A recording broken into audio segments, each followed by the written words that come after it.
Well, let's get started. So, Susan, thank you so much for joining us today. This is our video on nutrition, mindfulness, and beating diet culture. So, if you would like to take a moment and you can introduce yourself, Sure. and then we can get started on some of our questions for you. Sure. Well, first of all, thank you so much for having me and asking me to participate in this information, especially during National Nutrition Month. As you know, I work for DHMP. I'm the manager of commercial products. I've been here for 3 years in Denver. And I do have background as a dietitian nutritionist. That was a lot of my career before I came into the insurance world. So happy to revisit this and share with you, up-to-date information. What drew you to nutrition and becoming a dietitian? Well, I had always had an interest in physiology, like how do our bodies use what we put into our bodies to make us run, walk, jump, talk, think. So I always found that pretty fascinating. In high school, actually in high school, I was taken under the wing of the dietitian at the local hospital. So I worked for her during summers and after schools, really learning what food service and dietetics was all about. Then when I got into college and I actually took courses in physiology, it sort of opened that whole world for me of, how our bodies break down the food, use the nutrients that we consume. So that drew me, the science aspect of it drew me. But I think the other piece that really drew me is there's nothing more personal than the food you choose to put into your body. And they can have such an impact on your health and well-being, how you feel about yourself, um, how you feel and present yourself to others. So I think it's that combination of the science, the evidence, Mhm. supporting our behaviors and the choices that we make, and be they good or bad, they will have their outcome, and just the evolving science of it, and we learn more and more as each year passes. We learn more and more, and I think it just is the personal and the science combined that makes it just fascinating and applicable every day. Yeah, absolutely. Cool. Okay, well, thank you for that. So, our first question that we have for you is really about the people who track calories. It's just a general thing, a lot of people say you can't lose weight unless you're in a calorie deficit. You can't be aware of your food unless you're tracking calories. So, this is kind of a two-part question. The first Okay. one is, should you track calories? And if so, what is the best way to do so? Yeah, certainly not an easy question. Let me start with reminding you that a calorie is just a measure of energy in a food, right? So you consume food to get calories, and then your body moves and uses up those calories. So calorie is just a unit of measure. Now, whether you should track calories depends on a number of things. So if, for instance, you're on a specific weight loss diet, and you have to say you're prescribed a 1200 calorie diet. By the way, never go below 1200 calories, but that will create a calorie deficit for your body that will cause you to lose weight. And so in that particular instance, if a healthcare professional says you should follow that diet, then yeah, you need to track calories. The other instances where tracking calories is really helpful is if you have a specific therapeutic diet you have to follow. So, for instance, you're managing your blood glucose levels if you have diabetes or some sort of insulin resistance, or maybe you're a person who has kidney disease and you have to have a specific intake calories. So, those are instances where you might want to track calories. If you want to track calories, you can use something like the USDA food database that has hundreds of thousands of foods, and you can track it manually. It's a lot of work. Much easier way to do it is use a food tracker like MyFitnessPal, or on your Fitbit or your Apple Watch. There are ways to track your food intake. and it does the calorie tracking for you. So it's doable. It's, depending on if you do it manually or use a tracker, it's a bit of work. And you have to remember to log every single thing that you eat if you want to get the accurate picture. So it's doable. I do like to say that the downside of tracking calories is that you're paying attention to the numbers and not necessarily the quality or the value of what you're eating.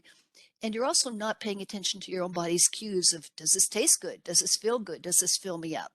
So, there's upsides and downsides to the calorie tracking business. That's actually really good. So, when it comes to does this fill me up? Is this good for me? Am I really making the best choice here? A lot of people say in order to be aware of that, or in order to be mindful of whether or not you're actually making the best choices in your food, is to read nutrition labels. And so what is the best way to read a nutrition label? Oh, there's so much information on the nutrition facts labels that are on foods that are for sale in the US. So, perfectly happy to talk about that. And again, Alicia, I think you're talking about their numbers. There are values that are the facts on the nutrition label. So, you can look at the facts of what you're eating. And that's very different than the mindfulness, which hopefully we'll get into in a little bit.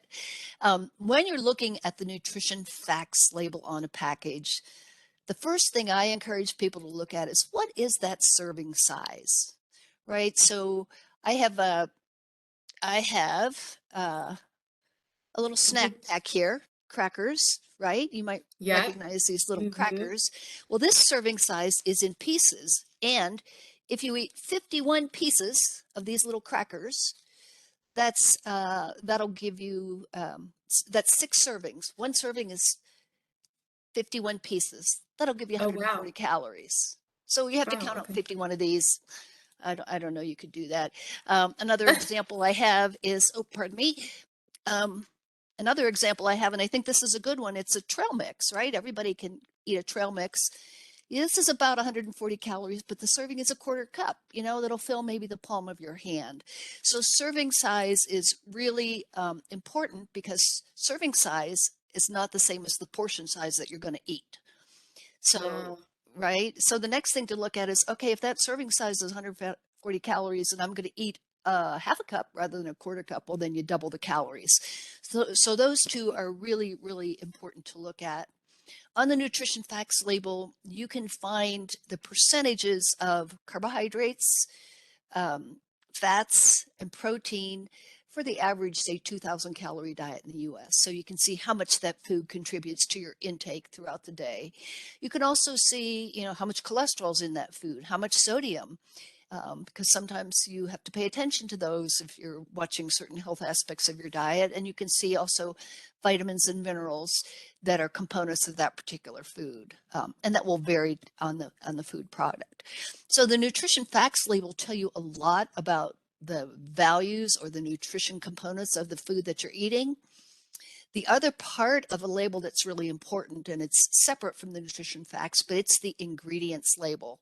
You know what's in that particular food. Again, very, very fascinating. And it's a rule of thumb: the more processed the food, the longer the ingredient list, and that's really, really true. One of the things that I like to look for on a nutrition ingredients label is ties back to how much added sugar is in that Mhm. product. We tend to eat more sugar than we should in this country. And so when I look at the nutrition facts label, again, on this peanuts and raisins snack mix, I see they have 4 grams of added sugar. How could there be added sugar in peanuts and raisins? But there is. And so you go to the nutrition facts label, and there's lots of sugar, sugar, sugar added in here.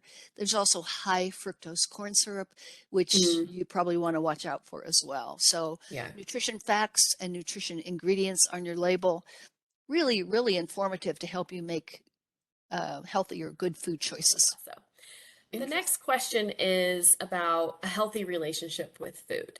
How do you define a healthy relationship with food?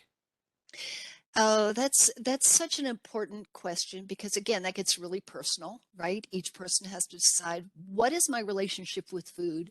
Is it healthy and how do I make it a healthy relationship with food? Well, I first of all have to say I'm going to quote from some different cultures because I find different cultures have different approaches, and it's not always about counting your calories, not all about your food groups. So I'm going to go to Europe and Scandinavia for a little bit to just give some insights from there. So from France, one of their, they have dietary guidelines and they focus more on enjoying food and the food choices. So here's what a French guideline is. Take pleasure in eating a variety of food. Take time to enjoy and taste your food. Isn't that a wonderful guideline? Um, from Sweden, I happen to be Swedish, we can edit that out. But I like what the Swedes say: find your way to eat greener, meaning local, and not too much, and be physically active. So I like that approach. In our own, in the US, we have a National Nutrition Month, and the theme this year is Celebrate a World of Flavors, meaning that everything has a place at the table, right? So I think a healthy relationship with foods means eat a whole variety of foods. We have access to so many foods, but don't eat too much of them. Enjoy them. Take time to enjoy the tastes and the textures of the different foods.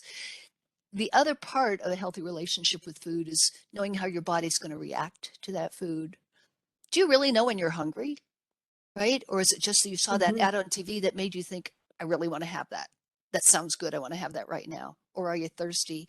So I think being able to know when you're hungry, eat to the point of satiety, or meaning I'm full, I feel really good. I don't want to get over full. I think that's the other part of having a good relationship with food. Not being Yeah. restrictive, not limiting or eliminating foods, but being able to enjoy the variety of foods. Take what you need, don't eat too much, and feel happy with the choices that you made. Yeah, happiness. I think that's so wise. I know I'm pretty happy when I eat healthy and when I'm doing something well for myself. I always have to remind myself, I feel pretty good right now and continue doing this, you know? And I think that's the struggle a lot of people have is I feel really good right now. And then they go back into, I guess, what you could call bad habits, but realizing that balance is really everything there, you know? Mhm, mhm. Um, Right, and I always like to say, Alicia, along you do something that you eat in a way that makes you feel good. I always feel like one good healthy habit leads to another. mhm. So, try to follow that path and not go back to perhaps habits that weren't so healthy for you. Yeah, I think that's really interesting. So that kind of goes into the next question that we have. We're talking about, just being aware of the food, really developing that healthy relationship with the food that you are partaking in on a daily basis. So if you could kind of define, like, what is the difference between a diet and intuitive eating? Oh, that's a really insightful question.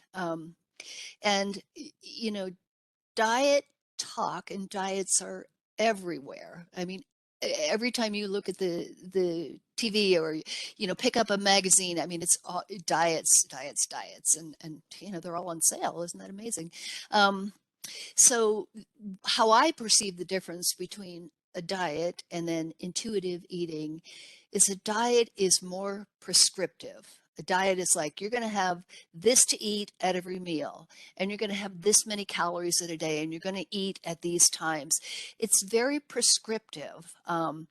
And sometimes it can be very appropriate if it's a diet for you really need to get that weight down for your health and you need to follow this particular plan in order to achieve this goal in, say, 4 weeks. So it's a specific goal at a set amount of time. It's a smart goal that has a purpose.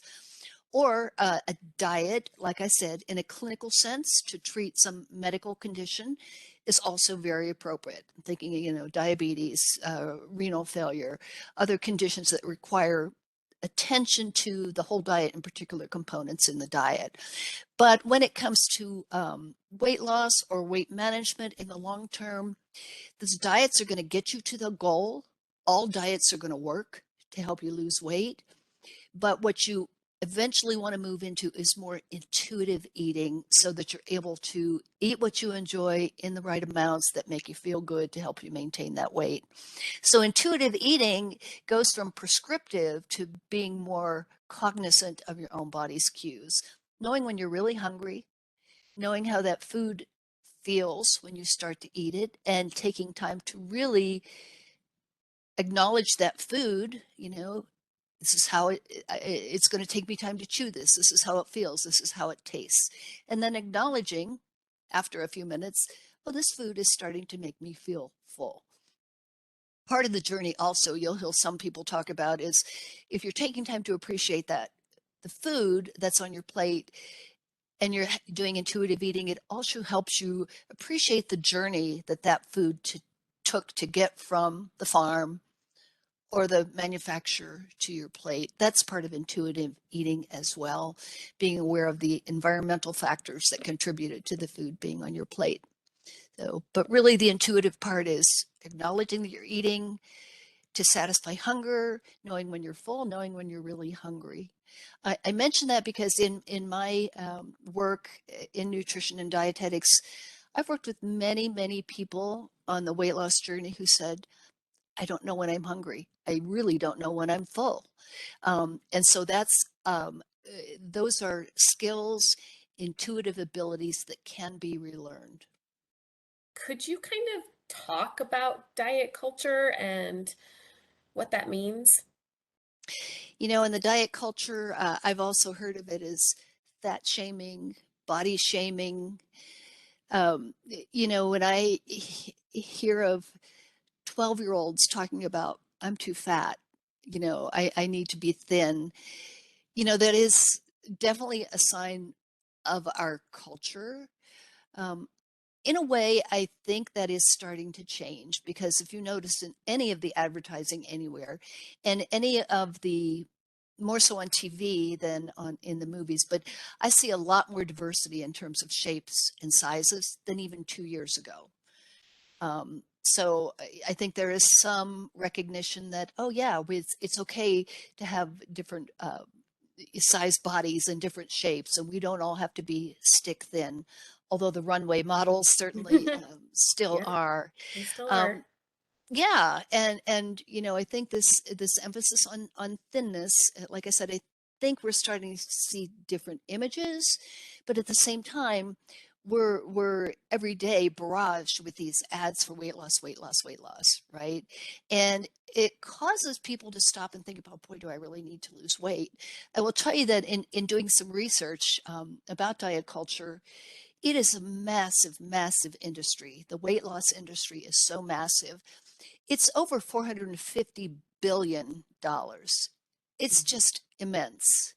And of course, there are, things like things that, WW, formerly known as Weight Watchers, Nutrisystem, those really top the chart in terms of earnings, right? And then, of course, there's the medically necessary weight loss, like the bariatric surgery and the medically supervised programs that have a cost attached to them as well to achieve the goals. Um, so it is an industry that's going to keep going after business, some of it appropriate if medically Mhm. necessary, and some of it just purely, cosmetic. You need to lose weight. So I think, the imagery that we have seen for decades of being thin, and then the industry barraging us with ads about you need to lose weight. Here's a way to do it. We can help you. I think those compound to make people really buy into it and perhaps pursue some routes to lose weight. And like I said earlier, if they pursue them, they will lose Mhm. weight. But I think Yeah. the ultimate goal is how do I get to being more in control of my eating and my weight so I don't have to be on this cycle of losing, gaining, losing, gaining. It can be a cycle that's hard to get off of, and you want to get to the long-term outcome of, I have my eating the way that I like it, I feel healthy about it, and I'm at a stable weight. probably more healthful to be at a stable weight, even if it's a little higher than you want, than to be bouncing up and down with Question. your weight. Okay, so Susan, does nutrition differ between men and women other than their caloric need?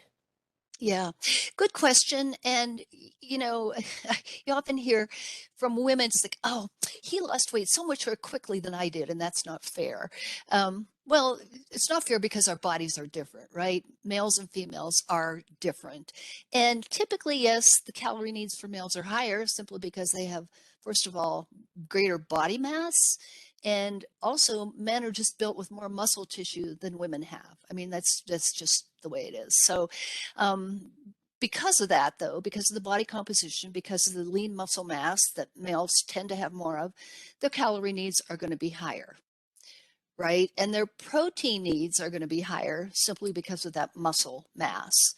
But remember that this is all dependent on how much physical activity a person gets as well.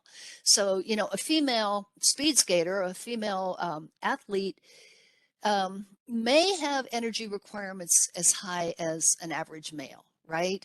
But then if you compare a female athlete to a male athlete, their calorie needs are going to be quite different. The male is still going to need a lot more. Um, and then I think in terms of the other needs to think about when you get into some of the micronutrients, women need always a lot more iron than men do, notably up until age 50. Pardon me, women need more calcium than men do throughout their lives. So those are some of the micronutrient differences between men and women. In general, though, men and women, need to keep an eye on the calories if they're managing their weight, need to keep track of that added sugar, need to keep track of eating healthy fats when they can. So there are some similarities between men and women in terms of their nutrient needs as well. And is there maybe a specific thing that some of our 65 and up members may need to be aware of as they enter into that age group? Sure. There are actually a couple specific things to think about as you age, 65 and above. I mean, your calorie needs in general do go down. So, keep an eye on that. Keep active, though, to help keeping burn off those calories. But in terms of things to focus on to make sure you're getting enough, right? Protein is really important as we age. It's one of the things that, due to taste, due to ability to chew, due to budgets, a lot of times that declines as people get older. So we want to make sure to keep track and make sure you're getting enough protein. The general recommendation is you get 20 grams of protein at each meal. That'll get you a good intake for the day. For women, calcium needs continue to be high. So if your dairy intake has dropped off or your fortified soy alternatives, dairy alternatives such as soy have dropped off, you might want to consider a calcium supplement. The same thing for vitamin D. Vitamin D is really important as we age. We don't get enough through our skin. It's hard to meet it all through diet, so a supplement might be appropriate. And the same thing for vitamin B12. Vitamin B12 sort of mirrors protein intake. If we're eating less protein, we're going to be getting less B12. B12 is really important again for our cognitive function and our neurological function. So a B12 vitamin supplement might not be out of the question as we age. Oh, that's really good. So, are there any medications that people might be on that interact with food, maybe, cause allergies or have any effect on weight loss or even weight gain? Um, I Yeah, know yeah. neither one of us are primary care providers or anything like that, but are there, or a pharmacist, but are there any medications that would interact with food? There's a myriad of food drug interactions. Foods that interact with medications and drugs that interact with food and nutrient absorption as well. So really that's a discussion between you and your doctor and your pharmacist. But I'll touch on a couple of things. Um, there are medications that can affect weight. and may cause a little bit of weight gain, so it needs to be monitored. Things like antidepressants, and some of the antipsychotic medications. Those can have an impact on weight. So it needs to be monitored, but really, really important to keep on those medications.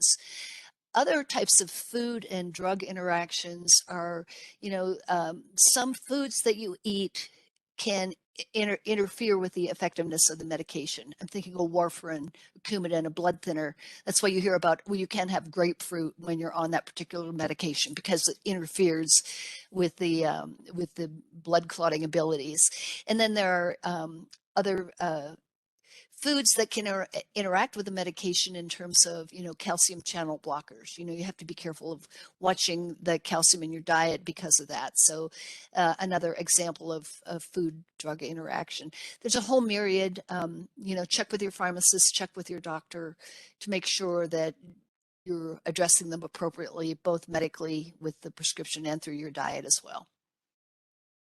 It's really, There are really great. lots of resources out there to help people with making good nutrition choices, to help people learn more about how to be mindful, how to eat intuitively.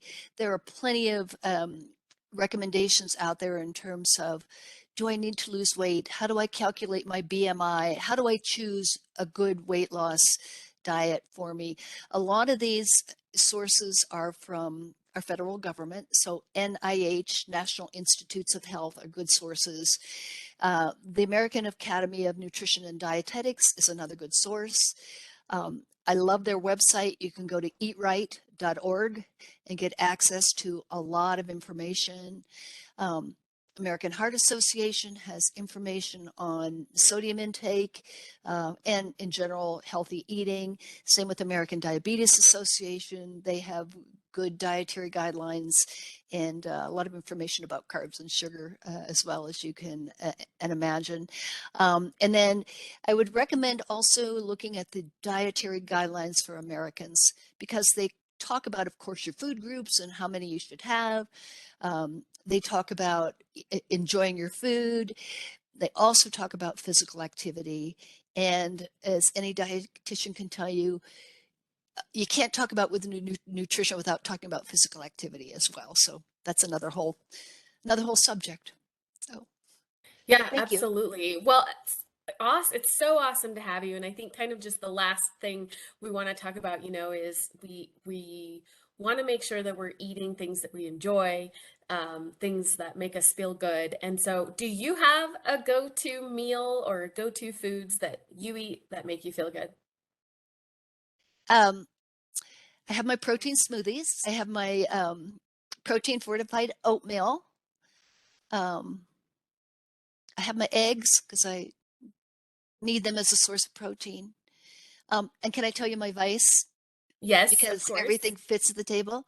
Um, I happen to have a packet of peanut M&Ms, and I may have two or three peanut M&Ms at the end of the day as my little treat. Very good. Well, thank you so much for all of your time today, Susan, and I'm Well, sure we thank will you have you guys. back for another series at some point. And so we appreciate you gifting us with your time today. Oh, thank you so much for asking. It's been fun.